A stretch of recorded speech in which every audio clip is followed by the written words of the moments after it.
الصلاة والسلام على أشرف الأنبياء والمرسلين خاتم النبيين سيدنا ومولانا أبي القاسم محمد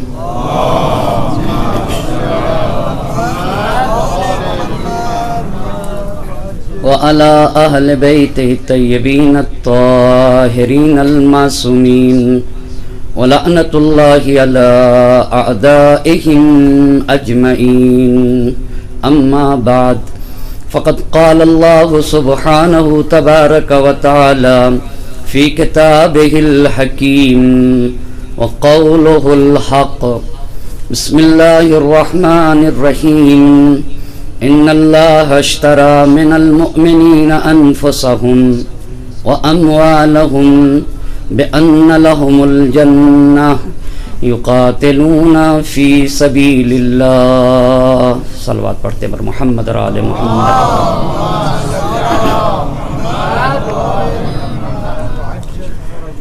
عشر مجالس کی 7ویں گفتگو ہے اور عنوان گفتگو ہے کربلا گام بگام.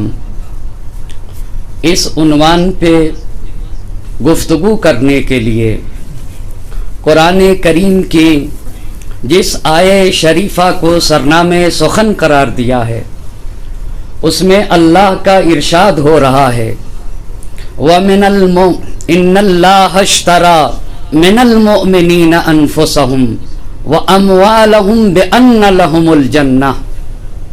اللہ نے مؤمنین سے ان کے نفس کو خرید رکھا ہے وَأَمْوَالَهُمْ اور ان کے مال کو خرید رکھا ہے بِأَنَّ لَهُمُ الْجَنَّةَ. خریدا کس بات کے لیے ہے کہ تم اپنے جان کو اپنے مال کو ہماری راہ میں قربان کرو اور اس کے عوض میں ہم تمہیں جنت عطا کریں گے. یقاتلون فی سبیل اللہ. یہ لوگ وہ لوگ ہیں جو راہ خدا میں جہاد کرتے ہیں اور راہ خدا میں قتال کرتے ہیں. اس کے بعد قرآن کے الفاظ ہیں فَيَقْتُلُونَ وَيُقْتَلُونَ. یہ قتل کرتے ہیں اور قتل کیے جاتے ہیں.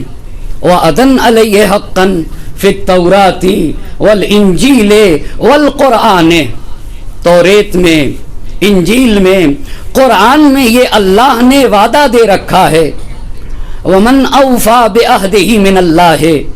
اور اللہ سے زیادہ وعدے کی وفا کرنے والا دوسرا اور کون ہو سکتا ہے.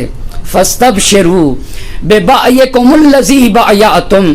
اے صاحبان ایمان، تم نے اللہ سے معاملہ کیا ہے تو تمہیں یہ معاملہ مبارک ہو اور تمہیں ایسے معاملے کی ہم بشارت دیتے ہیں.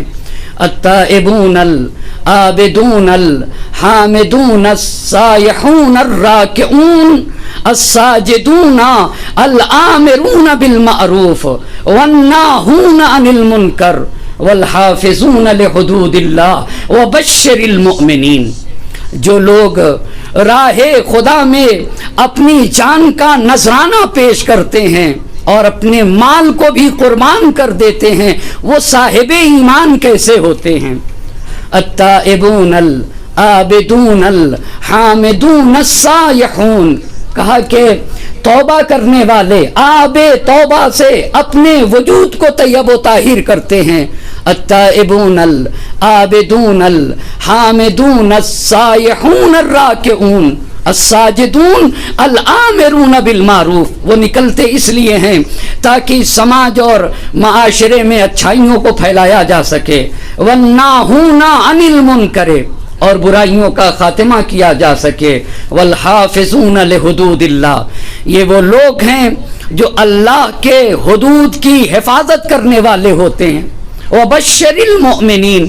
اور پھر قرآن نے کہا کہ صاحب ایمان کو بشارت دے دیجئے. آیت کے ترجمے کے بعد بغیر کسی تمہید کے کل سے کی گفتگو جہاں پہ ختم کی تھی آج کی اپنی گفتگو کا آغاز وہیں سے کرنا چاہوں گا.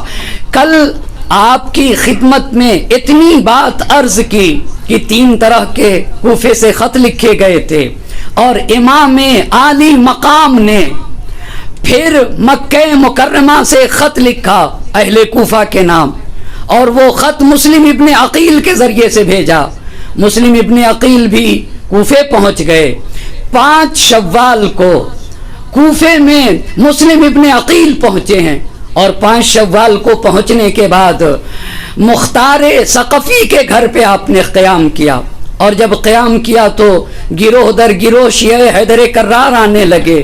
مسلم ابن عقیل کے ہاتھوں پہ بیعت ہو گئی، اور جب بیعت ہو گئی 18,000، کسی نے 12,000 لکھا، کسی نے 18,000 لکھے، کسی نے 25,000 لکھا، اور کسی نے 40,000 لکھا۔ اتنے لوگوں نے مسلم ابن عقیل کے ہاتھوں پہ بیعت کی ہے۔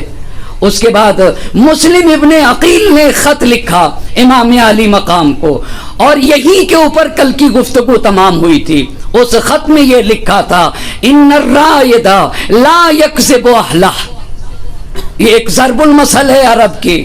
رائد سفیر اپنے گھر والے سے جھوٹ نہیں بولتا ہے، یعنی جو انسان اپنی خاندان کی طرف سے کسی تحقیق کے لیے نکلتا ہے، کسی مسئلے کی چھان بین کرنے کے لیے نکلتا ہے، وہ کبھی بھی اپنے گھر والوں سے جھوٹ نہیں بولے گا، اس لیے کہ اس کا نفع نقصان گھر والے کے نفع نقصان میں وہ شریک ہوا کرتا ہے۔ اسی لیے مسلم ابن عقیل نے یہ ضرب المثل لکھی ہے اپنے اس خط میں، ان الرائد لا یکذب اہلہ، اپنے خاندان والوں کے ساتھ جھوٹ نہیں بولتا۔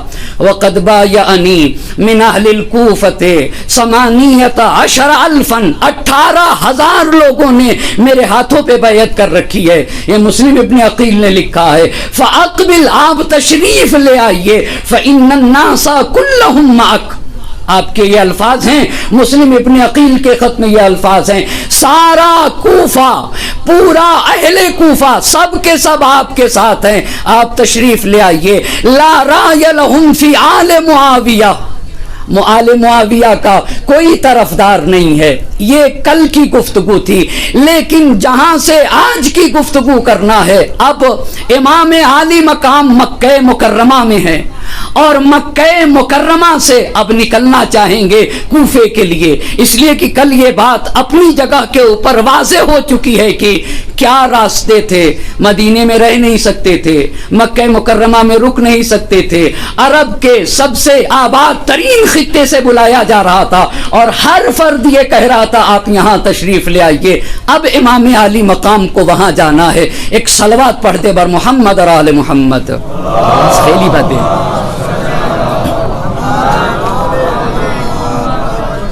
ایک اور صلوات کا سہارا دے بر محمد اور آل محمد۔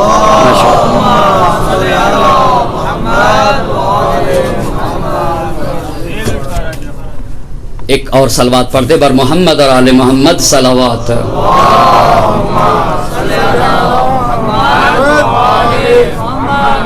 اب امام علی مقام، امام علی مقام، امام علی مقام مکے سے نکلنا چاہتے ہیں، مکے سے نکلنا چاہتے ہیں، مگر اب توجہ کریے گا، 4 مہینے مکہ مکرمہ میں رکے ہیں۔ بھائی امام حسین علیہ السلام تو 3 شعبان کو پہنچ گئے، شعبان، رمضان، شوال، ذیقعد اور 8 ذی الحجہ کو مکہ مکرمہ چھوڑا جا رہا ہے۔ 4 مہینے، اس 4 مہینے میں کچھ بصرے کے لوگ آپ کے ساتھ جمع ہوئے، حجاز کے لوگ آپ کے ساتھ جمع ہوئے، لیکن جب دوسرے لوگ بھی آپ کے ساتھ جمع ہوئے تو ممکن ہے کہ دنیا کے سیاستداں جب اپنے اطراف میں کسی کو جمع کرتے ہیں تو ان کے جمع کرنے کا کیا انداز ہوتا ہے، اور سید الشہداء کے انداز کیا ہے جمع کرنے کا اپنے ارد گرد لوگوں کے۔ توجہ کریے گا، دنیا کے سیاستداں، دنیا کے حکمراں جب کسی کو اپنے ارد گرد جمع کرتے ہیں تو انہیں طرح طرح کے وعدے دیتے ہیں، خوشایند توقعات دلاتے ہیں، فتح و ظفر کی کہانیاں سنائی جاتی ہیں، مال و دولت، جاہ و ثروت کے خواب دکھائے جاتے ہیں۔ اتنی بنیادوں کے اوپر اپنے ارد گرد جمع کیا جاتا ہے. لیکن اگر فریب کے ذریعے سے، دھوکہ کے ذریعے سے کسی کو غلط فہمی میں مبتلا کر کے جمع کیا جائے تو اس پہ کسی کو آنچ آئے یا نہ آئے، کسی پہ حرف آئے یا نہ آئے، ہاں ایمان پہ حرف آتا ہے، سچائی پہ آنچ آتی ہے، حقانیت کی توہین ہوتی ہے. حق اور حقانیت کی توہین ہوتی ہے، چاہے کسی کی توہین ہو یا نہ ہو. عزیزان محترم، امام عالی مقام نے باطل سے لڑنے کا جو منفرد طریقہ اختیار کیا ہے نا، آپ کو پتہ ہے اس کی وجہ کیا ہے؟ کیوں باطل سے ٹکرانے کا منفرد طریقہ اس لیے اختیار کیا تاکہ دو چیزیں الگ ہو جائے، حکومت الگ ہو جائے، حقانیت الگ ہو جائے.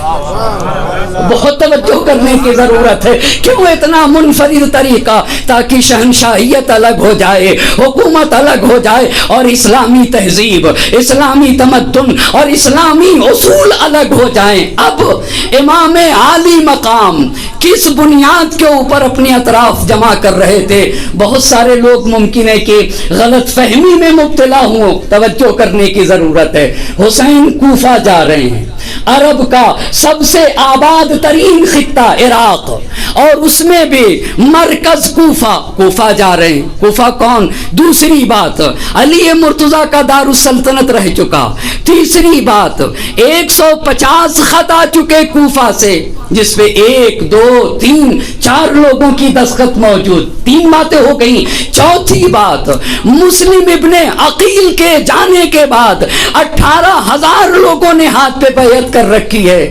تو اب اگر امام حسین علیہ السلام کے ساتھ جو لوگ اس 4 مہینے کی مدت میں تھے، انہوں کے ذہن میں یہ بات آ سکتی تھی کہ ممکن ہے کہ حکومت ملے تو ہمیں بھی حکومت میں ایک جگہ مل جائے گی، ممکن یہ ہے کہ ہمیں بھی ساتھ چلنا ہوگا. کوفہ آباد جگہ ہے، ایک آباد خطہ ہے، وہاں کے آباد خطے سے ہمیں بھی مالی فائدہ اٹھانے ہوگا. تو ممکن ہے کہ کوئی اس غلط فہمی میں رہا ہو، مگر حسین کو تو اپنی ارد گرد بہت توجہ کی ضرورت ہے. جگہ جگہ امام عالی مقام یہ فرما رہے تھے کہ میں کیوں نکل رہا ہوں، میں کیوں نکل رہا ہوں، میں کیوں نکل رہا ہوں، تاکہ میرے ساتھ کوئی ایسا نہ آنے پائے جسے میرے مقصد کی معرفت نہ ہو. کوئی ایک بھی ایسا نہ آنے پائے جو میرے مقصد کا عرفان نہ رکھتا ہو، جو میرے عظیم انقلاب کے معارف سے اور اس کے اہداف سے واقف نہ ہو. کہا وہی میرے ساتھ آئے گا جو میرے مقصد کی آگاہی رکھتا ہوگا اور میرے مقصد اور اہداف و مقاصد سے وہ آگاہ ہوگا. تو زہرا کے لال نے جب مکہ سے نکل رہے تھے، کس کی طرف نکل رہے تھے؟ کوفے کی طرف نکل رہے تھے نا. مگر جانے قربان ہو جائیں، لوگ طرح طرح کے وعدے دیتے ہیں، لوگ تو خوشایند توقعات دلاتے ہیں، فتح و ظفر کی کہانیاں سناتے ہیں، مگر امام عالی مقام اپنا گروہ اور جو دیگر حضرات آپ کے ساتھ ملحق ہو گئے تھے، مکے میں ایک تاریخی خطبہ ارشاد فرمایا. وہ خطبہ کیا ہے؟ توجہ کرنے کی ضرورت ہے. اور صرف مکے ہی میں نہیں، صرف مکے ہی میں نہیں، ولید کے دربار سے جب انکار بیعت کر کے نکلے ہیں، ولو یہ کہ بالدلالت الالتزامیہ، تبھی وہاں کے اوپر ایک شعر پڑھا تھا. اس شعر کا مقصد یہ تھا کہ موت کی وجہ سے حسین ذلت کو برداشت کر ہی نہیں سکتا. کہا موت کی وجہ سے حسین ذلت کو برداشت کر لے، ممکن نہیں. موت کی وجہ سے حسین پیچھے ہٹ جائیں، ممکن نہیں. بلکہ شعر پڑھا میرے امام نے راستے میں، سامزی وما بالموت عار علی الفتى اذ ما نوى حقا وجاهد مسلما. مگر موت جمع مرد کے لیے ذلت و رسوائی کی بات ہے. سامزی وما بالموت عار علی الفتى، ایک جمع مرد انسان کے لیے موت ذلت ہرگز نہیں ہے. اذ ما نوى حقا وجاهد مسلما، اگر انسان کے پیش نظر حق ہے، حقانیت ہے، تو موت انسان کے لیے ذلت و عار ہرگز نہیں ہے. اگر انسان سر تسلیم خم کیے ہوئے ہے، اس کے بعد میرے امام نے کہا ہے کہ میں تو جاؤں گا، ان عشتو فلم اندم، اگر میں زندہ رہا تو میرے لیے کوئی شرمندگی کی بات نہیں. فَإِن مُتُّ لَمْ يُلَمْ، اور اگر میں مر گیا تو میری سرزنش نہ کی جائے گی، میری سرزنش نہ کی جائے گی۔ وَكَفَى بِكَ ذُلًّا أَن تَعِيشَ وَتُرْغَمَ، ذلت کے لیے یہی کافی ہے کہ تم زندہ رہو مگر تمہاری ناک رگڑ دی جائے۔ ایک صلوات پڑھیں بر محمد اور آل محمد۔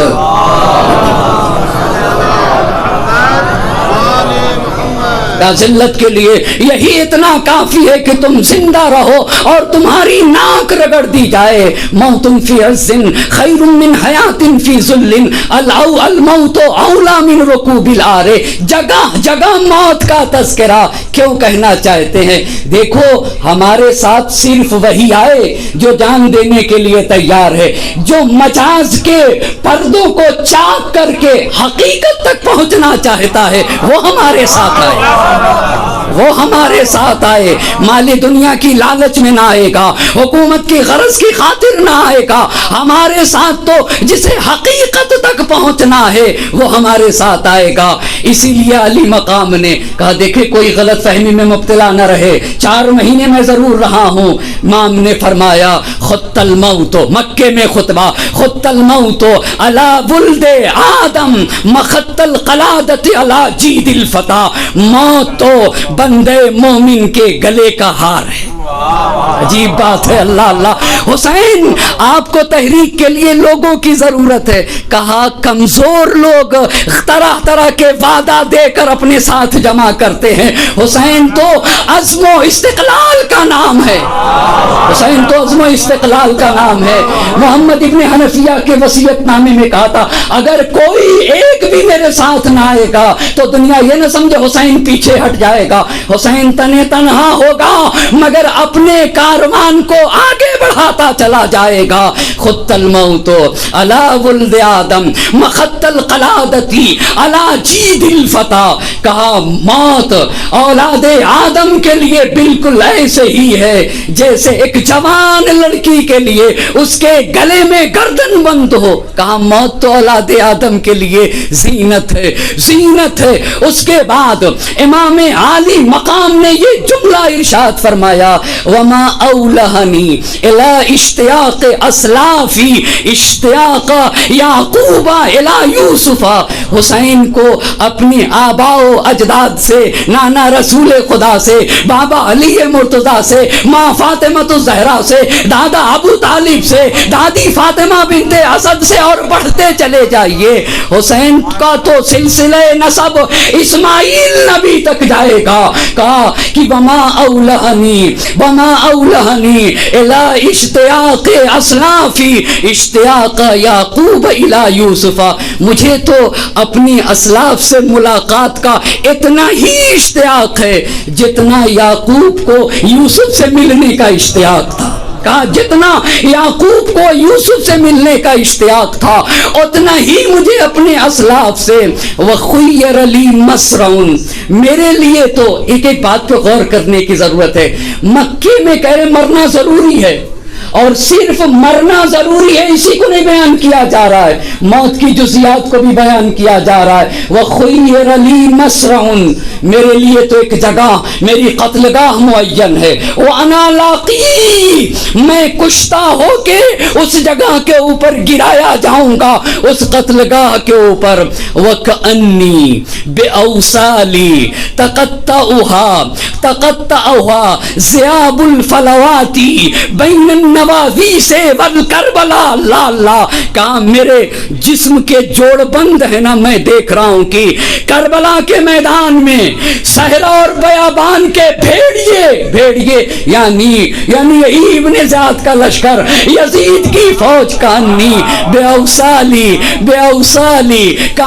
اوصالی تقطعها ذئاب الفلوات بین النواویس والکربلا، کربلا کے صحرا اور بیابان میں، اور کربلا کے میدان میں صحرا اور بیابان کے بھیڑیے میرے جوڑ بند کو جدا جدا کر رہے ہیں، جدا جدا کیا جا رہا ہے۔ وہ کیا کرنا چاہتے ہیں؟ فَيَمْلَأَنَّ مِنِّي أَكْرَاشًا جَوْفًا وَأَجْرِبَةً صُغْبًا، وہ میرے خون سے اپنی پیاس کو بجھانا چاہتے ہیں، مجھے قتل کر کے اپنی بھڑاس مٹا مٹانا چاہتے ہیں، توجہ کریے گا، لیکن لا محیسان یوم خط بالقلم، اللہ اللہ جانے قربان ہو جائیں کتنا عظیم حسین ہے، کہا مگر کوئی چارہ کار نہیں اس دن سے جو خط تقدیر میں لکھ دیا گیا ہے، جو خط تقدیر سے گزر گیا ہے، کوئی چارہ کار نہیں۔ اب توجہ کرنے کی ضرورت ہے،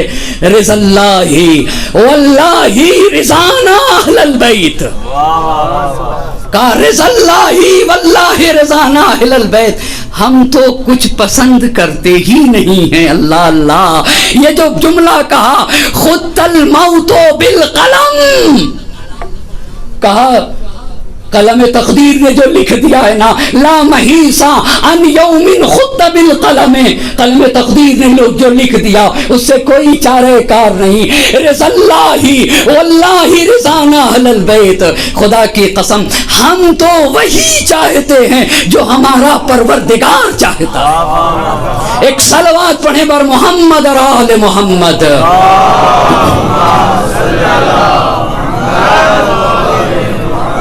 ہم تو صرف وہی چاہتے ہیں، نصبر علی بلائے، ہم تو اللہ کے امتحان پر، آزمائش پہ صبر کرنے والے ہیں، یوفینا اجور الصابرین، اللہ ہمیں صبر کرنے والوں کا، صابرین کا اجر دینے والا ہے۔ اور ایک امام نے ایک عظیم بات کی طرف اشارہ کیا، کہا مگر ممکن ہے کہ رسول اللہ کا گوشت، میں نے اصول کافی میں یہ حدیث پڑھی ہے، اصول کافی میں جہاں کے اوپر میں اطہار کی تاریخ کا تذکرہ ہے، آپ وہاں پہ مراجعہ کر لیں، اس میں واضح لفظوں میں یہ لکھا ہوا ہے سید الشہداء نے کسی خاتون کا شیر نہیں پیا ہے، واضح لفظوں میں کسی خاتون کا، تو سید الشہداء کی کہا رسول اللہ کا انگشت مبارک چوستے تھے تو 2 دن کے لیے کفایت کر جاتا تھا، اور وہاں کے اوپر یہ جملہ لکھا ہے کہ اس کا مطلب یہ ہے کہ رسول اللہ کا خون حسین کا خون ہے، رسول اللہ کا گوشت حسین کا گوشت ہے، واضح لفظوں میں نبت لحمو، رسول اللہ کا گوشت، حسین کا گوشت، رسول اللہ کا گوشت ہے۔ آپ ذرا مکے میں اس جملے پہ غور کریے گا، لن تشذ عن رسول اللہ لحمتہ، میں رسول اللہ کا گوشت ہوں، مگر رسول اللہ کے گوشت کو رسول اللہ سے جدا کیا جا سکتا ہے؟ ممکن نہیں، رسول اللہ کا گوشت رسول اللہ سے جدا ہو سکے۔ اس کے بعد وہی مجموعۃ لہ فی حظیرۃ القدس، ہم تو میدان محشر میں حظیرۃ القدس میں سب کے سب ایک ساتھ جمع ہوں گے، تقر بہم عینو، ہمارے ذریعے سے رسول اللہ کی آنکھ کو ٹھنڈک ملے گی، ینجز بہم وعدو، اور ہمارے ذریعے سے ان کا وعدہ پورا ہوگا۔ اتنی بات کہنے کے بعد امام علی مقام نے اپنے اصحاب سے، اپنے گھر والوں سے، اور اس 4 مہینے کی مدت میں جو لوگ جمع ہوئے تھے نا، ان سے ایک عظیم جملہ کہا، من کانا بازلا فینا محجتہ فلیرحل معنا، محجہ سب سے قیمتی شے کو کہا جاتا ہے، من کانا بازلا فینا محجتہ وموطنا علی لقاء اللہ فلیرحل معنا، جو ہماری راہ میں خون جگر دینا چاہتا ہے، جو ہماری راہ میں اپنی جان دینا چاہتا ہے۔ امام کیا بتانا چاہتے ہیں؟ دھوکے میں رہنا ٹھیک ہے، 150 خط آ چکے ہیں، ٹھیک ہے مسلم ابن عقیل کے ہاتھوں پہ 18,000 لوگوں نے بیعت کر رکھا ہے، ٹھیک ہے کوفہ میرے بابا کی دارالسلطنت رہ چکا ہے، ٹھیک ہے کوفہ مرکز حکومت ہے، مگر کسی کو غلط فہمی نہ رہے، خدا کی قسم اسی بنیاد کے اوپر ہم ہر سال عزا مناتے ہیں۔ اور کیا ہے اقدار کربلا، اور کیا ہے اقدار حسینی، اسی سچائی کے اوپر، اسی حقانیت کی بنیاد کے اوپر، اسی دیانت کی بنیاد کے اوپر، اسی صداقت کی بنیاد کے اوپر۔ کہاں صداقت ملے گی، کہاں ایمانداری ملے گی، کہاں ایسی دیانت ملے گی جو کربلا میں موجود ہے؟ دنیا اگر کوئی واقعہ لے آئے تو پھر ہم کو بتائے۔ ایک صلوات پڑھے بر محمد اور آل محمد۔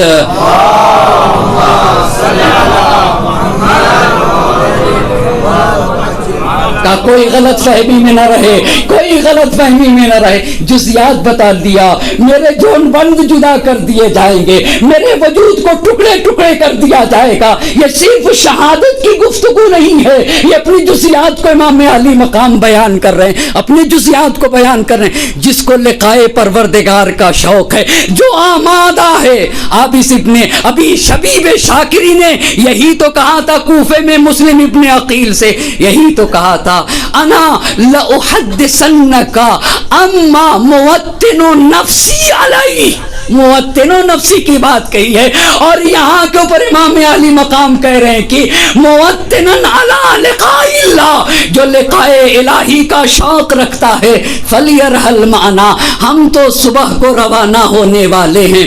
امام حسین علیہ السلام اپنا کاروان لیے ہوئے کوفے سے باہر نکل رہے تھے، مگر اب تاریخ کے الفاظ آپ کی خدمت میں عرض کرنا چاہوں گا۔ ایک صلوات پڑھیں بر محمد اور آل محمد۔ آپ ذرا سے گزارش ہے آگے تشریف لے آئیں، پیچھے آنے والوں کو کافی زحمت ہو رہی ہے، ایک صلوات پڑھ کر آگے تشریف لے آئیں، بر محمد اور آل محمد صلوات۔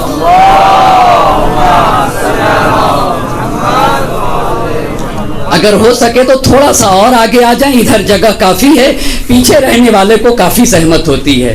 ایک اور صلوات پڑھیں بر محمد اور آل محمد صلوات۔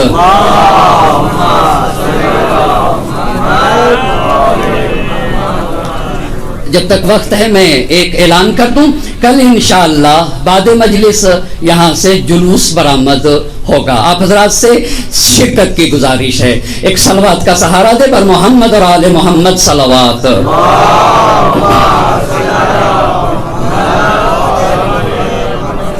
بس پہلی بات یہ ہوئی کہ من کانا بازلن فینا محجتہ وموطنا علی لقاء اللہ فلیرحل معنا۔ اب اس کا مطلب یہ ہے کہ جو صادق ہے، جو ایماندار ہے، جو دیانتدار ہے، جس کو حقانیت سے تعلق ہے، کوئی غلط فہمی میں نہ رہے، یہ سچوں کا کارواں ہے، یہ ایماندار اور دیانتدار لوگوں کا کارواں ہے۔ اس میں تو وہ آئے جنہیں لقائے الہی کا شوق ہو۔ حسین کا قافلہ نکل رہا تھا، مگر عمرو بن سعید مکے اور مدینے دونوں کا حاکم ہوا۔ کیوں؟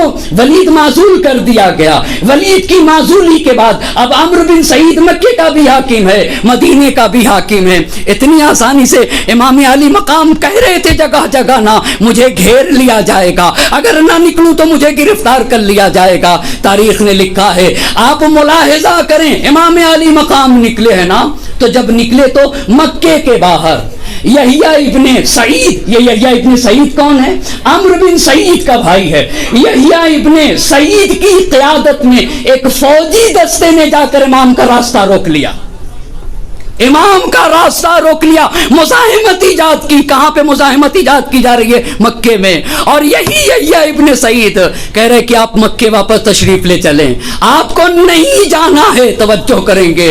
اور امام علی مقام کہہ رہے کہ نہیں، مجھے مکہ چھوڑ کے جانا ہے۔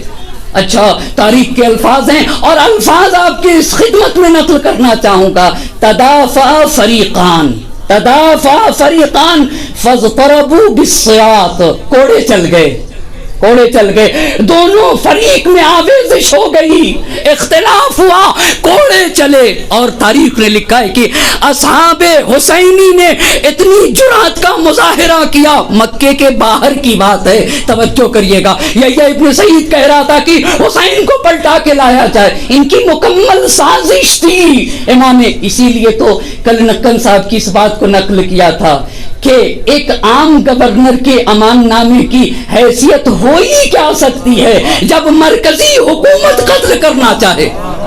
بھئی جب مرکزی حکومت قتل کے در پہ ہے تو ایک عام ایک گورنر کی کیا حیثیت ہو سکتی ہے۔ مگر اخبار طوال نے، دینوری نے اس بات کو لکھا ہے کہ دیکھا عمرو بن سعید نے دیکھا کہ حالات نازک ہو جائیں گے، لہٰذا اس نے اپنے پولیس افسر کو واپس آنے کے لیے بلا لیا، کہا واپس آ جاؤ، اور امام حسین علیہ السلام روانہ ہو گئے۔ ایک بات عرض کر چکا ہوں، فقط مختصر لفظوں میں کہہ کے آگے بڑھنا چاہوں گا. یہیں کے اوپر عبداللہ ابن جعفر آئے تھے نا, جناب انہوں محمد کو بھیجا تھا اور عبداللہ ابن جعفر آئے تھے اور وہ امان نامہ لکھ کے بھی آئے تھے, مگر امام علی مقام نے کہا نہیں مجھے جانا ہے. میرے نانا نے آ کر مجھے بتایا ہے کہ حسین آپ کو جانا ہوگا. ان لوگوں نے پوچھا کہ آپ کے نانا نے کیا بتایا ہے؟ کہا کچھ بھی ہو جائے میں اپنے نانا کی بات نہیں بتا سکتا, میں تو اس وقت تک نہ بتاؤں گا جب تک کہ میں خود قربان نہ ہو جاؤں. اب جب حسین جدا ہونے لگے تو یہ یحییٰ ابن سعید کا دستہ کہہ رہا تھا کہ حسین آپ جماعت مسلمین کو چھوڑ کے باہر جا رہے ہیں, آپ مسلمانوں میں تفرقہ. تو امام علی مقام نے ایک آیت پڑھی, تم مسلمان ہو کب؟ بہت توجہ کرنے کی ضرورت ہے. تم مسلمان ہو کب؟ کربلا میں امر حق کی برتری سے جنگ تھی, طاقت نانے شہیر حیدری سے جنگ تھی, عظمت دیوی نئے پیغمبری سے جنگ تھی, جس کا قرآن میں ہے ذکر اس دادری سے جنگ تھی. کب نفاق ارباب حق سے برسرے پیکار تھا؟ کب نفاق؟ کہاں نفاق کی جنگ تھی؟ کفر اور اسلام کی جنگ تھی. کہاں نفاق کے؟ کب نفاق ارباب حق سے برسرے پیکار تھا؟ وہ خدا پہ آخری لاتو حبل کا وار تھا, وہ خدا پہ آخری. اسی لیے میرے امام نے قرآن کی وہ آیت پڑھی جو کفر اور اسلام میں جدائی کو بتاتی ہے, لی عملی ولکم عملکم, میرا عمل میرے ساتھ ہے اور تمہارا عمل تمہارے ساتھ ہے. انتم بریئون مما عمل, جو میں کر رہا ہوں تم اس سے بری ہو اور جو تم کر رہے ہو میں اس سے بری ہوں. ایک صلوات پڑھیں بر محمد اور آل محمد.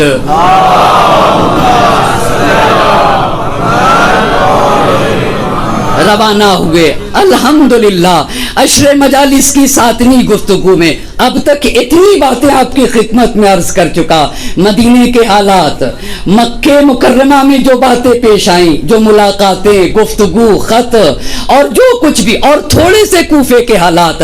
اب اس وقت سے جو گفتگو ہوگی وہ یہ ہے کہ مکے سے کربلا تک جانے میں جن منازل کو طے کیا ہے جہاں کے اوپر امام علی مقام رکے ہیں, تو کربلا سے, مکہ مکرمہ سے کربلا تک انشاءاللہ اسی پہ گفتگو شاید اشرا تمام ہو جائے. میں ان منازل کو عرض نہ کر سکوں گا. کربلا میں پہنچنے سے شہادت تک کے منازل وہ رہ جائیں گے, وقت نے اجازت نہ دی کہ ان باتوں پہ گفتگو کیا جا سکے. ممکن ہے تھوڑا سا اشارہ کر سکوں, مگر اب اس وقت سے ان باتوں کے اوپر کہاں امام علی مقام رکے اور کون سے عظیم واقعات رونما ہوئے, مکے سے لے کر کربلا تک بڑی منزلوں کو طے کیا ہے.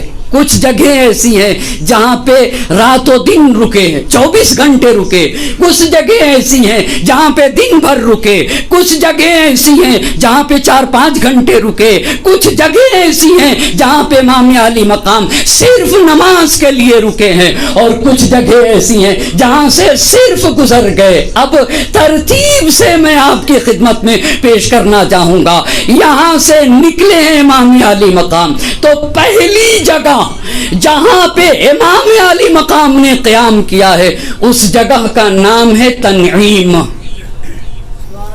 تنعیم کسے کہتے ہیں؟ ہمارے اس مجمع میں بہت سارے حاجی ہیں اور ہوں گے, اور اللہ سب کو یہ توفیق عنایت فرمائے, حج بیت اللہ کی توفیق عنایت کرے, اور جو جا چکے انہیں بار بار توفیق عنایت فرمائے. تنعیم مکے سے 2 فرسخ کے فاصلے پہ, یہ قدیمی تاریخ کے اعتبار سے عرض کرنا چاہوں گا, 2 فرسخ کے. ایک چیز ہے حرم اور ایک ہے مکہ. مجھے بزرگ اساتذہ معاف کریں گے, میں تو اپنے چھوٹے بھائیوں کے لیے بتانا چاہوں گا. ایک ہے حرم اور ایک ہے مکہ. ہر مکہ, شہر مکہ, پورا شہر مکہ حرم نہیں ہے, اور نہیں پورا حرم شہر مکہ ہے. بہت توجہ کی, حرم کا ایک خاص دائرہ ہے, اور جب شہر بڑا ہوا تو حرم کا دائرہ کم ہوا, شہر بڑھ گیا. اور آج بھی مکہ مکرمہ میں سفید پتھر لگائے ہوئے ہیں, وہاں نشان بنے کہ یہاں سے حرم کا ایریا ختم ہو جاتا ہے, یعنی یہ دائرہ حرم کا ہے. اب توجہ کریے گا, یہ تنعیم کیا ہے؟ مکے سے 2 فرسخ کے فاصلے پر یہاں کے اوپر ایک چشمہ تھا. جو لوگ اہل مکہ ہیں یا مکے میں موجود ہیں وہ اگر عمرے کا احرام باندھنے جائیں گے تو انہیں حرم سے باہر نکلنا پڑے گا. حرم سے، مکے کی بات نہیں کر رہا ہوں، حرم سے باہر. تو تنعیم کو کہتے ہیں ادنی الحل. بھئی جو حرم سے باہر ہو اسے کیا کہا جاتا ہے؟ اسے ہل کہا جاتا ہے. تنعیم ادنی الحل ہے، یعنی جہاں حرم کی حد ختم ہو اور سب سے قریبی جگہ ہل کی، جہاں پہ جا کر انسان عمرے کا احرام، عمرے کی بات کر رہا ہوں، عمرے کا احرام باندھ سکے، اسے کہیں گے ادنی الحل. اور یہ تنعیم ادنی الحل ہے. آج یہاں کے اوپر، آج اس وقت بہت بڑی مسجد قائم ہے، اس مسجد کو کہتے ہیں مسجد تنعیم. اس مسجد کو مسجد تنعیم کہا جاتا ہے. یہاں کے اوپر اب میں واضح کر کے ایک لفظ کو آپ کی خدمت میں عرض کرنا چاہوں گا. تنعیم پہ پہنچے تو یمن کا ایک قافلہ آ رہا تھا، اور یمن کا جو حاکم تھا، گورنر تھا، اس کا نام ہے بحیر بن ریسان حمیری. ایک مرتبہ اور میں نام کی تکرار کروں، مگر ایک صلوات پڑھ دے بر محمد اور آل محمد.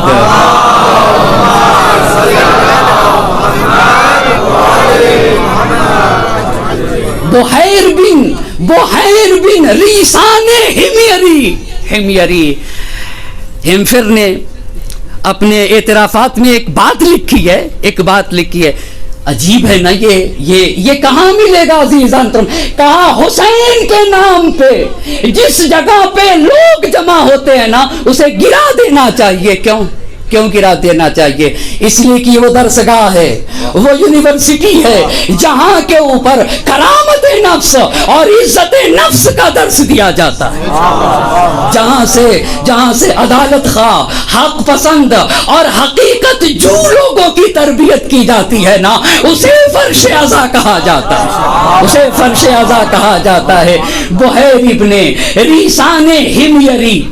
اور یہ بیت المال دے کر یزید کے پاس بھیج رہا تھا. بیت المال کیا ہوتا ہے؟ اپنے چھوٹے بھائیوں کے لیے بہت معذرت کے ساتھ اپنے بزرگوں سے، یہ میری مجبوری ہے کہ میں کوئی بھی ایک چھوٹا سا طالب علم ہوں نا، تو چونکہ طالب علم ہوں تو میں سوچتا ہوں کہ اپنے پڑھے ہوئے درس کو ایسے ہی پیش کروں جیسے اپنے استاد سے پڑھا ہو. یہ میں اپنی عادت سے مجبور ہوں. میں چھوٹی بات کی بھی توضیح کرنا چاہتا ہوں، میں کسی کے لیے نہیں، میں تو اپنے لیے توضیح کرنا چاہتا ہوں، اور صرف اس بات کو بتانے کے لیے کہ دیکھوں جیسا میں نے پڑھا ہے ویسا پیش کرنا آتا بھی ہے یا آتا نہیں ہے. میرے بزرگ اساتذہ، مفکرین، دانشور، مصنفین، میں ان سے معذرت کے ساتھ ان باتوں کو کہنا چاہوں گا، مگر کہوں گا عزیزان محترم، کہوں گا اس جگہ کے اوپر قافلہ آ رہا تھا اور وہ مال لیے ہوئے تھا. تو بیت المال کسے کہتے؟ بیت المال کی توضیح دے رہا تھا نا.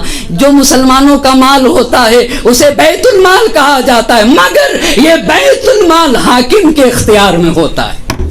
یہ حاکم کے سوال کیا اس وقت کہ جب یزید کرسی پہ بیٹھا ہے تو کیا یزید بیت المال کا حقدار ہے یا سید الشہداء؟ بنیادی سوال ہے آپ سے بنیادی سوال ہے. اس بیت المال کو تصرف کرنے کا حق کس کو ہے؟ امام عالی مقام کو یا یزید جیسے بد کردار انسان کو؟ ہرگز نہیں. کیا بیت المال گناہوں میں صرف کیا جائے گا؟ کیا بیت المال عیاشیوں میں صرف کیا جائے گا؟ کیا بیت المال غلط کاموں میں صرف کیا جائے گا؟ تو اگر یہ بیت المال یزید کے پاس جائے گا تو شراب خانوں میں لگے گا، عیاشیوں میں لگے گا، برائیوں میں لگے گا. اس بات کو عرض کر رہا ہوں. امامت کے اختیارات کیا ہیں؟ امامت کو صرف ہماری جان پہ اختیار نہیں ہے، ہماری جان پہ بھی اختیار ہے. اما جب جان پہ اختیار رکھتا ہے امام تو مال پہ تو بدرجہ اولا اختیار رکھے گا. جب جان پہ امام کو اختیار ہے نا، یہی تو ولایت کا مطلب یہ ہے نا. ایک مطلب تو یہی ہے کہ الستو اولا بکم من انفسکم، کیا میں تمہاری جانوں پر تم سے زیادہ اختیار نہیں رکھتا ہوں؟ قالوا بلا یا رسول اللہ. آ رہا تھا اور بیت المال تھا اس قافلے کے ساتھ، بیت المال تھا۔ امام عالی مقام توجہ کریے گا، یمن کا قافلہ شام جا رہا تھا، تنعیم پہ ملاقات ہو گئی تو کیا رکھے ہوئے تھا اپنے ساتھ؟ یمن کا ایک تحفہ ہے مشہور جس کو ورس کہتے ہیں، ورس عربی لفظ ہے، واو رے سین، واو رے سین، اس کو ورس کہتے ہیں۔ اس کو علامہ شعرانی نے نفس المحموم کا جو ترجمہ کیا تو کہا یہ زعفران جیسی ایک قیمتی گھاس ہے، زعفران جیسی ایک قیمتی گھاس ہے۔ یہ جو تل ہے نا، اس کی طرح اس کا دانہ ہوتا ہے، اور یہ یمن کے تحائف میں سے ایک قیمتی تحفہ ہے۔ تو یہ ورس جو زعفران نما قیمتی گھاس، یہ وہ قافلہ لیے ہوئے تھا اور قیمتی کپڑے لیے ہوئے تھا۔ پورے قافلے کا مال سید الشہداء نے اپنے قبضے میں کر لیا۔ پہلے اسی لیے کر لیا، کیوں؟ یہ بیت المال ہے، مسلمانوں کا مال ہے، حسین کو اختیار کامل ہے، حسین کو اختیار کامل ہے۔ بیت المال کو تصرف کرنے کا حقیقی اختیار امام معصوم کو ہوتا ہے، امام معصوم کو ہوتا ہے۔ اسی لیے اگر اس حوالے سے، اور یہ صرف یزید کے زمانے میں نہ کیا، دنیا نہ سمجھے کہ امیر شام کے بھی زمانے میں امام علی مقام نے کیا۔ اگر اس بات کو جاننا ہے تو زندگانی امام حسین سید ہاشم رئیس رسولی محلاتی نے بڑے پیارے انداز سے وہاں کے اوپر اس بات کو واضح کیا ہے۔ میں نے تو مختصری کا اسے لے کر اپنی نہضت کے کام میں لے آئے، مگر یہ جو اس پہ غور کرنے کی ضرورت ہے، اس پہ توجہ کرنے کی ضرورت ہے۔ یہ جو مال یمن سے آ رہا تھا، یمن سے آ رہا تھا، یہ کس پہ لاد کے لائے جا رہے تھے؟ اونٹ۔ تو اونٹ کن کے تھے؟ اونٹ تو کرایہ داروں سے لیے گئے تھے، شتردانوں سے، جن کے پاس جو اونٹ کے مالک ہوتے ہیں وہ خود اپنا اونٹ لے کر آئے تھے، تو انہیں تو کرایہ دینا ہوگا نا۔ توجہ کریے گا، بیت المال لیا، مگر تاریخ میں یہ کردار عجیب کردار ہے۔ امام علی مقام نے اونٹ والوں کو بلایا، اونٹ والوں کو بلایا، کہتے ہیں کہ میں تمہیں مجبور نہیں کرتا، تمہیں اختیار کامل ہے، یہ بتاؤ تم ہمارے ساتھ عراق چلو گے؟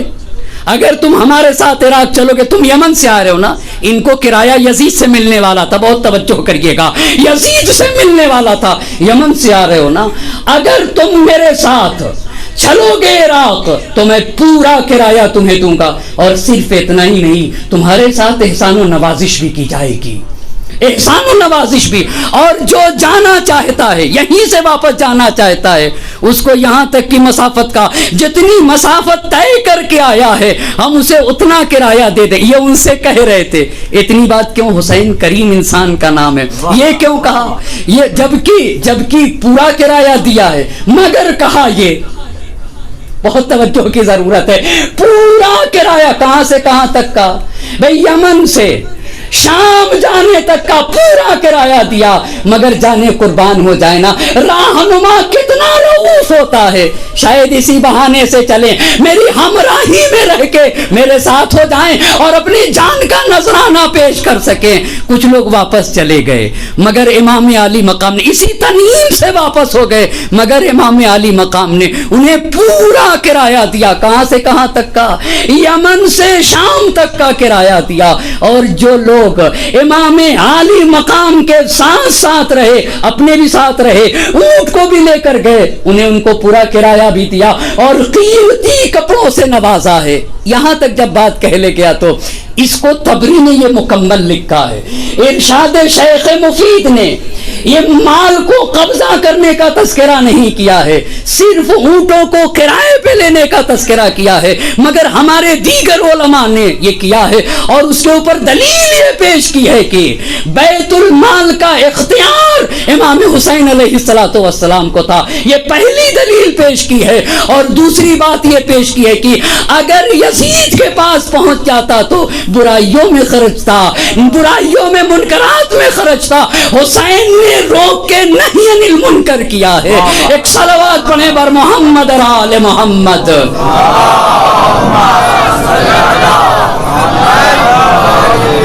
یہ پہلی جگہ جگہ، یہ پہلی جگہ تنوین کی جگہ جسے ادنل ہل کہا گیا، قافلہ آگے بڑھ گیا۔ دوسری جگہ جدید تحقیق کے مطابق دوسری جگہ جہاں امام عالی مقام کا قافلہ رکا ہے اس جگہ کا نام ہے سفاح، صاد فے الف ہے، سفاح یہاں کے اوپر۔ اب ہر ایک کو پہچاننا ہوگا۔ یقیناً ہمارے استاد نے بڑی پیاری بات کہی، کہا یہ کیسے لوگ تھے؟ امام کا مطلب یہ ہوتا ہے کہ بس جو وہ کہہ دے ان کے پیچھے ہو لینا چاہیے، مشورہ دینا معنی نہیں رکھتا ہے امام کو۔ کون ہے جو امام کو مشورہ دے گا؟ بھئی امام کہاں جا رہا ہے تمہیں اس کے ساتھ ہو لینا ہوگا۔ سفاح وہ جگہ ہے جہاں کے اوپر امام عالی مقام سے ملاقات ہوتی ہے فرزدق شاعر کی، فرزدق شاعر کی۔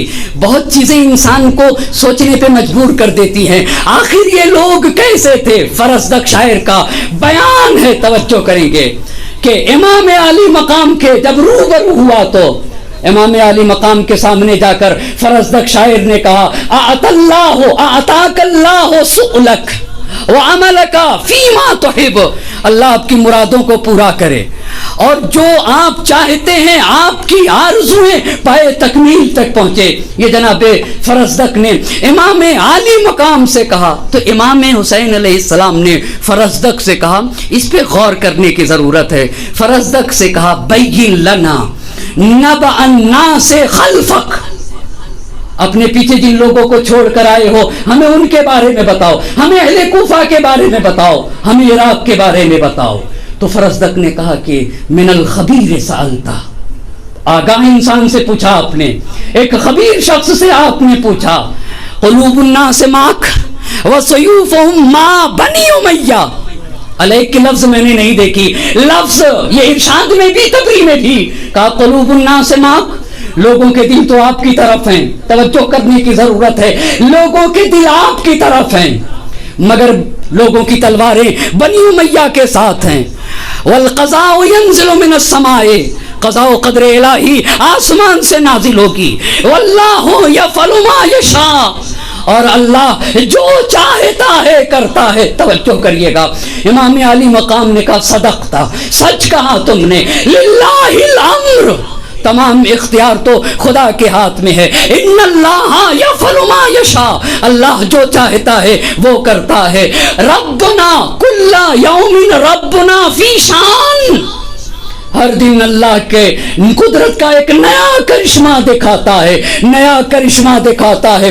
اس کے بعد امام عالی مقام نے فرزدق سے کہا کہ اگر ہماری دلی خواہشوں کے مطابق ہماری تقدیر ہماری دلی خواہشوں کے مطابق لکھی ہے نا تو ہم اللہ کا شکر ادا کریں گے اور ادائے شکر میں اللہ ہی کی مدد چاہیں گے۔ اے اللہ تو ہی ہماری مدد فرما، لیکن اگر ہمارے نیتوں میں ہماری دلی خواہشوں میں تقدیر الہی، ہمارے مقصد میں تقدیر الہی سد راہ بن گئی تو فلم یعتدی من کان الحق نیتہ والتقوی سریرتہ، کہا اگر تقدیر الہی ہمارے بات میں ہمارے مطلب میں سد راہ بن گئی نا تو اس انسان کو کوئی ضرر نہیں پہنچتا ہے جو طالب حق ہے، جس کی نیت میں سچائی پائی جاتی ہے، والتقوی سریرتہ، اور جس کے ضمیر میں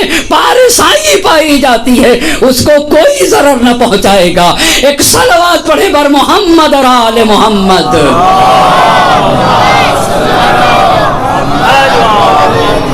ایک اور صلوات پڑھ دیں بر محمد اور آل محمد۔ کا جس کے ہاں سچائی، اور کتنی عظیم سچائی تھی عزیزان محترم، آپ ذرا انسان اس کو تو مانے نا، غور کرنے کی ضرورت ہے۔ 30,000 کی فوج سے زہرا کا لال کہہ رہا تھا کیا میں نبی کا نواسا نہیں، کیا میں علی مرتضیٰ کا بیٹا نہیں، کیا میں فاطمہ کا لخت جگر نہیں، کیا خدیجۃ الکبریٰ میری نانی نہیں، کیا میں نے حلال محمدی کو حرام کیا ہے، کیا میں نے حرام محمدی انہی کو حلال کیا ہے. کیا میں نے کسی کو خراش لگائی ہے؟ 30,000 کی فوج، خون کی پیاسی فوج سے، اور مجمع میں خاموشی چھائی ہوئی تھی. کیوں نہیں بول دیتا کوئی؟ کیوں نہیں بول دیتا؟ ایک تنہا انسان کتنی شجاعت کا مظاہرہ کر رہا تھا. آخر سوچنا چاہیے ہر انسان کو کیا بات تھی جو ان کے منہ میں گرہ لگائے ہوئے تھی، جو ان کے زبانوں پہ تالے لگائے ہوئے تھی، کیوں نہیں بول رہے تھے؟ یہ کون سی شجاعت تھی؟ یہ کون سی طاقت تھی؟ یہ کون سی قوت تھی؟ اکیلا انسان کہہ رہا تھا کیا تمہارے منہ میں زبان نہیں؟ کیا تمہارے منہ میں زبان نہیں بولتے؟ کیا میں نے خراش لگائی؟ تاریخ نے لکھا ہے ایک فرد بھی مجمع سے کھڑا نہ ہو سکا. یہ کیا تھا؟ فقط حسین کے ہاں یہ قوت ہے جو 30,000 کے دشمن سے اپنی حقانیت کا کلمہ پڑھا دے. اسے حسین کہا جاتا ہے، اسے حسین کہا جاتا ہے. ایک صلوات پڑھے بر محمد اور آل محمد.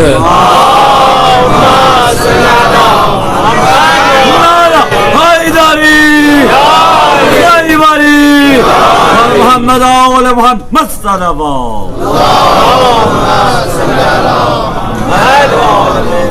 تو فرض تک آپ آئے کیوں نہیں؟ ہر ایک کے ذہن میں یہ سوال ہوگا، ہر ایک کے ذہن میں یہاں مجمع میں سوال ہوگا فرض تک آئے یا نہیں ہوا ہے؟ ہوا کیا فرض تک کا آخر کار جو حسین سے کہہ رہے تھے کہ حسین سے کہہ رہے تھے کہ اللہ آپ کی آرزوؤں کو پائے تکمیل تک پہنچائے. ہوا کیا؟ لبا فرض تک کا بیٹا ہے جس کا نام ہے لبا. یہ خود راوی ہے اور اپنے باپ سے روایت کو نقل کرتا ہے کہ میرے والد کا بیان ہے. اب یہ فرض تک کا بیان سنیں.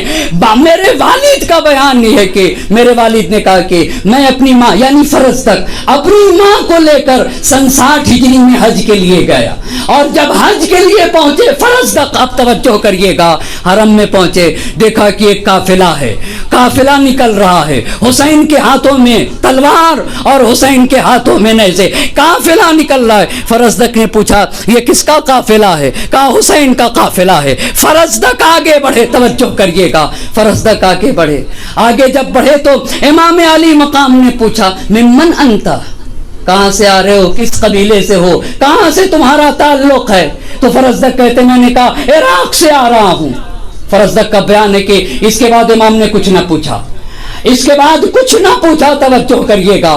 اور فرزدق نے ایک سوال کیا جس کو کل وہ یہاں کے اوپر سوال تھا مقام سپاہ پر، ما آجلک عن الحج، آخر جلدی کاہے کی ہے، کیوں اتنا جلدی جا رہے؟ 2 دن رہ گئے ہیں، حج کر کے چلے جاتے. تو امام علی مقام نے کہا لو لم آجل لأخذت، اگر جلدی نہ کرتا تو مجھے یہی گرفتار کر لیا جاتا. یا ارشاد شیخ مفید میں یقبض علیہ فینفذ الی یزید ابن معاویہ، گرفتار کر کے مجھے یزید ابن معاویہ کے پاس. پھر فرزدق کہتے ہیں کہ میں نے نذر کے متعلق اور حج کے اعمال کے متعلق امام سے سوال بھی کیا. سوال کرنے کے بعد، یہ ان کے بیٹے کا بیان ہے، سوال کرنے کے بعد فرزدق جدا ہوئے. کہا جب میں وہاں سے جدا ہوا تو دیکھا کہ ایک بڑا قیمتی خیمہ نصب ہے، بڑا خوبصورت خیمہ، ایک قیمتی خیمہ نصب ہے. فرزدق نے کہا میں قریب گیا تو میں سمجھ گیا کہ یہ کس کا خیمہ ہے. کہا میں سمجھ گیا کہ یہ عبداللہ ابن عمرو عاص کا خیمہ ہے، عمرو عاص کے بیٹے عبداللہ کا خیمہ. کہا میں گیا قریب تو عبداللہ ابن عمرو عاص نے مجھ سے پوچھا کہ فرزدق آج کی نئی خبر کیا ہے. یہاں سے فرزدق کی ذہنیت کا بھی اندازہ. بھائی ہمیں تو لینا دینا کہ جو حسین کو چھوڑتے اس کی بات کو بیان کرنے میں اب جھجک کہے کی، اب جھجک کہے کی، اب کہے کی جھجک. بھائی تم ہٹے کاٹے تھے، حسین بلا رہا تھا، زہرا کا لال بلا رہا تھا، فرزند رسول بلا رہا تھا، تم سمجھ رہے تھے تمہیں جانا چاہیے نا، کیوں حسین کو چھوڑ دیا؟ یہاں سے پتا چلے گا فرزدق کیوں چھوڑا حسین کو. کہا عبداللہ ابن عمرو عاص کے پاس گیا تو عبداللہ ابن عمرو عاص نے کہا آج کی نئی خبر کیا ہے؟ تو فرزدق نے کہا کہ ابھی حسین سے مل کے آ رہا ہوں، حسین سے مل کے آ رہا ہوں، حسین جا رہے ہیں. تو عبداللہ ابن عمرو عاص، اس کی بھی ذہنیت کو پڑھنے کی ضرورت ہے. تو تم نے حسین کا ساتھ کیوں نہیں دیا؟ تمہیں تو حسین کا ساتھ دینا چاہیے تھا. تم نے حسین کی ہمراہی کیوں نہ کی؟ اس کے بعد کا جملہ، کیوں نہ کی حسین کی ہمراہی؟ وہ تو حکومت تک ضرور پہنچیں گے، بہت غور کرنے کی ضرورت ہے، حکومت تک ضرور پہنچیں گے، حسین کے ساتھ تمہیں جانا چاہیے۔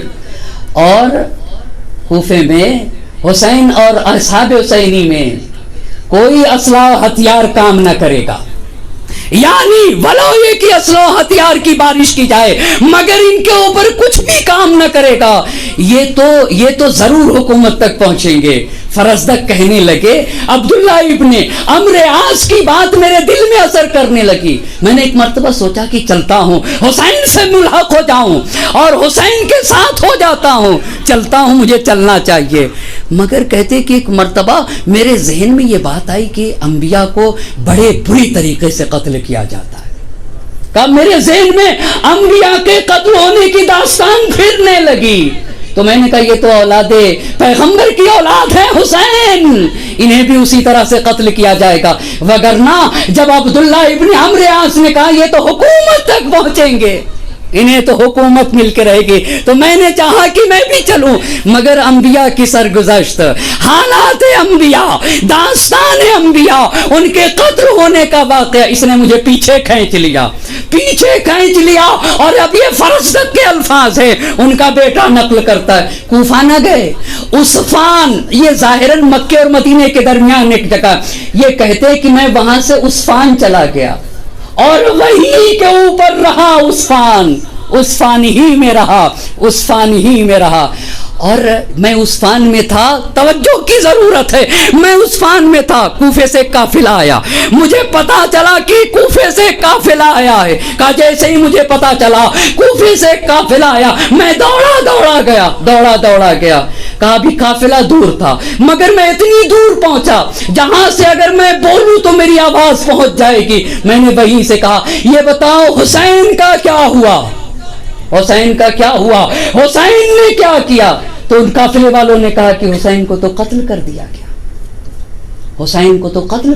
گیا، زہرا کا لال ذبح کر دیا گیا۔ تو فرزدق نے کہا کہ میں واپس ہوا، بہت توجہ کی ضرورت ہے، میں وہیں سے واپس پلٹا اور عبداللہ ابن عمرو عاص کو لعنت کرتا ہوا واپس پلٹا۔ کیوں لعنت کرتا ہوا؟ آپ بتائیں کیوں لعنت کرتا ہوا؟ عبداللہ ابن عمرو عاص نے کہا تھا حکومت پہ پہنچیں گے، تو یہ خلاف واقع بات کہی تھی یا نہیں کہی تھی؟ بھائی خلاف واقع بات ہو گئی۔ وہ کہنے لگے کہ فرزدق نے کہا اگر عبداللہ ابن عمرو عاص کی بات مان لیتا تب تو آج میں گیا تھا دنیا سے۔ دیکھا کیوں نہیں ساتھ ہوئے؟ زندگی پیاری تھی، لعنت اس لیے کیا تھا کہ اگر عبداللہ ابن عمرو عاص کی بات مان لیے ہوتا تو میں آج زندہ کہاں رہتا؟ یہ زندگی پیاری تھی اسی لیے ساتھ نہ دیا، مگر کہاں یہ دیکھا عزیزان محترم، اصلاً مقایسہ نہیں کیا جا سکتا۔ میرا مجمع مجھے معاف کرے گا، محرم کی 7 تاریخ ہے نا، 7 تاریخ ہے، ایک 13 سال کا بچہ تھا، مگر اس بات پہ توجہ کرنے کی ضرورت ہے۔ کیوں پوچھا تھا امام نے؟ میں اپنے محترم مجمع سے پوچھنا چاہوں گا، کیوں پوچھا تھا کیف الموت عندک؟ میرے بیٹے یہ بتاؤ موت کا ذائقہ تیرے نزدیک کیسا ہے؟ میں ہر فرد سے پوچھنا چاہوں گا کیوں امام عالی مقام نے پوچھا تھا، تاکہ کوئی یہ نہ کہے کہ ایک بچہ تھا اس کو موت سے کیا لینا دینا، ایسے ہی جا کے چچا کی محبت میں اپنی جان دے دی۔ اللہ، اس جملے میں بہت بڑا جواب مضمر تھا، دنیا کو پہچانوانا تھا، قاسم کی معرفت دنیا جانے، یہ نہ سمجھ لے کہ ایک 13 سالہ بچہ تھا، اس نے ایسے ہی اپنی جان اپنے چچا پہ دے دیا۔ کیف الموت عندک، اے میرے لال اتنا بتا دو تو موت تمہارے نزدیک کیسی ہے؟ احلا من العسل۔ ایک جملہ اور کہوں گا، 3 سال کے امام حسن علیہ السلام کے فرزند ہے نا، اور 3 سال کے تھے تو امام حسین علیہ السلام کے ساتھ تربیت پائی ہے، پروان چڑھے ہیں۔ دنیا کہتی ہے کہ امام حسن علیہ السلام نے صلح کیا، میں نے بڑی دقت سے مطالعہ کیا، جگہ جگہ دیکھتا رہا، کیا جناب قاسم زرہ پہن کے گئے تھے؟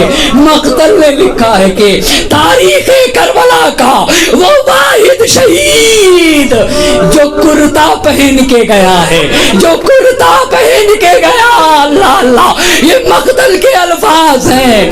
بتانا کیا چاہ رہے تھے؟ جس کا بیٹا اتنا شجاع، اس کا بابا کتنا شجاع ہوگا۔ اجرکم اللہ۔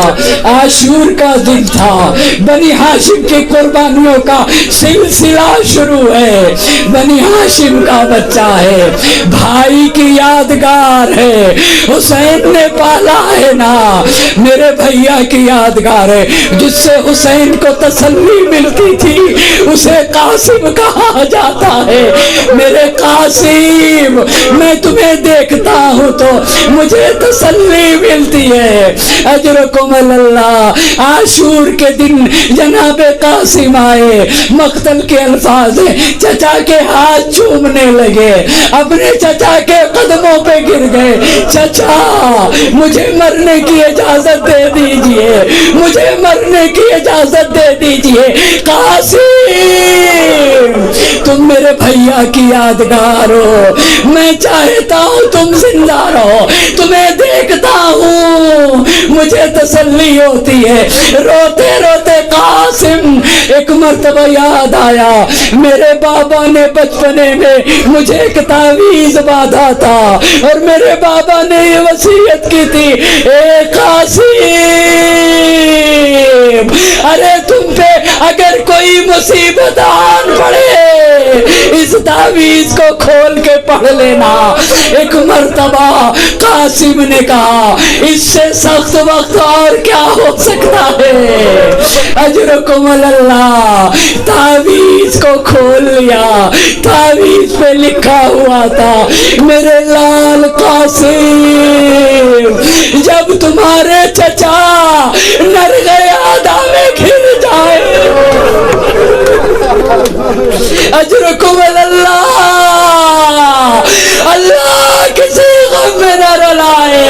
ہائے رے امام حسن، میرے امام نے کہا تھا امام حسین علیہ السلام سے، لا یوم کیوم یا ابا عبداللہ، اے بھیا آپ کی شہادت اس سے غمناک کوئی دن نہیں ہوگا۔ اجرکم اللہ۔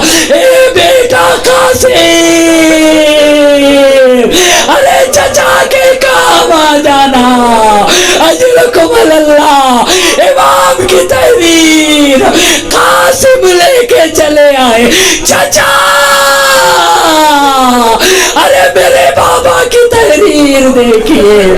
اجرکم اللہ۔ اللہ کسی غم میں نہ رلائے سوائے غم سید الشہداء کے۔ چچا ارے مقتل کے الفاظ ہیں، حسین نے بھائی کی تحریر دیکھ لی، بھائی کو بھائی یاد آ گیا، زار زار رونے لگے، قاسم کو اپنے گلے لگا لیا۔ دیر تک چچا بھتیجے روتے رہے۔ اجرکم اللہ۔ اللہ کسی غم میں نہ رلائے سوائے غم سید الشہداء کے۔ دیر تک روتے رہے، مقتل نے لکھ دیا غش علیہما، بے ہوش ہو کے زمین پہ گر گئے۔ اجرکم اللہ۔ ایک مرتبہ ہوش سے فاقہ ہوا، چچا مجھے مرنے کی اجازت دے، چچا مجھے مرنے کی اجازت دے، چچا مجھے مرنے کی اجازت دے۔ اے میرے بیٹے، یا ولدی اتمشی برجلک الی الموت، اے میرے بیٹے قاسم اپنے پیروں سے مرنے جاؤ گے۔ اللہ اللہ، اپنے پیروں سے مرنے جاؤ گے کیف یام وانت بین الادائے وحیدان غریبان. اے چچا نر گئے عذاب میں گر گئے آپ تنہا عالم غربت میں. اے چچا روحی لروح کل فدا نفسی لنفس کل وقا. چچا میری جان آپ پہ قربان. اجرکم اللہ اجرکم اللہ. ارے یزیدی فوج کا ایک شخص کہنا ہے جب حسین کے خیمے سے نکل رہے تھے کانا فلقت الکمال. مادر قاسم سے پوچھو دشمن کہہ رہا تھا جیسے چاند کا ٹکڑا. ہائے مادر قاسم میرے لال چچا میں قربان ہونا ہوگا. بات ختم کر دیتا مگر مقتل کے الفاظ ہیں. حسین نے امامہ پہنا دیا کفن پہنا دیا مگر یتیم تھے نا یتیم تھے نا. حسین نے پالا تھا بھائی کی امانت ایک مرتبہ غریبہ چاٹ کر دیا.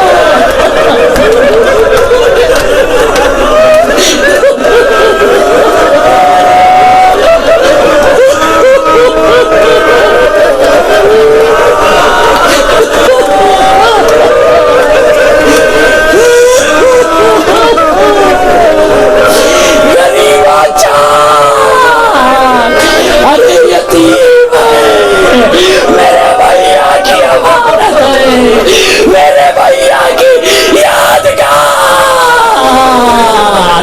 کمر میں شمشیر مائل کر دی میرے لال.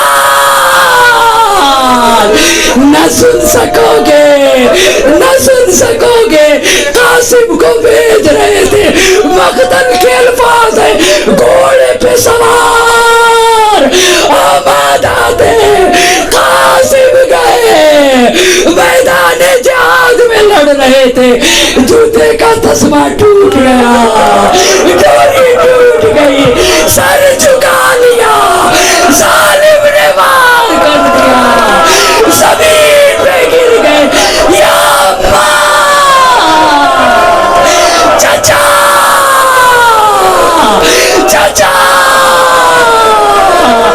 ادرکنی ادرکنی.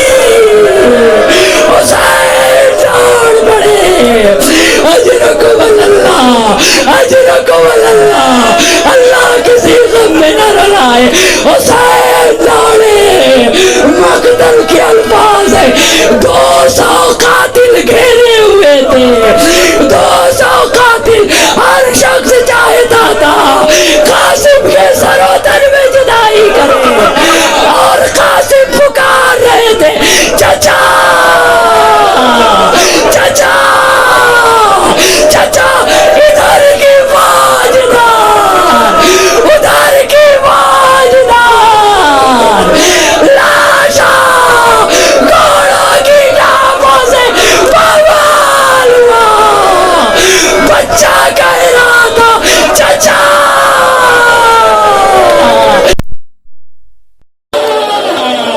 حسین نے مرثیہ پڑھ دیا.